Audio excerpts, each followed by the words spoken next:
Ширкати IRS ва ё Innovative Road Solutions як ширкати фаъолияташ шубҳаовар дар Тоҷикистон ки барои нигаҳдории роҳи Душанбе-Хуҷанд аз ронандаҳо пул мегирад, рӯзи 5 июн аз маҳдудияти сафар дар ин роҳ хабар дод.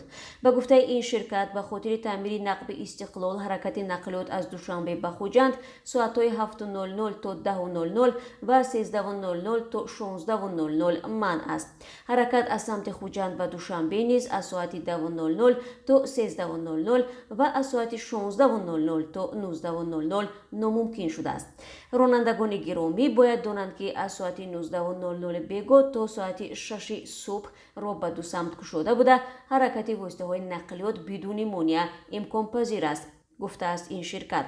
Ширкати IRS афзудааст ки ин қарорро дар ҳамоҳангӣ бо мақомоти дахлдори кишвар гирифтааст ва ҳадаф дорад ки дар нақби истиқлол чароғ, камераҳои назоратӣ ва барои тоза кардани ҳавои дохили нақб ҳавотозакунакҳо насб кунад. Ширкати офшории IRS бар асоси як сӯзишнома бо ҳукумати Тоҷикистон аз соли 2009 нигоҳубини ягона роҳи байни марказ ва шимоли кишварро дар ихтиёр дорад.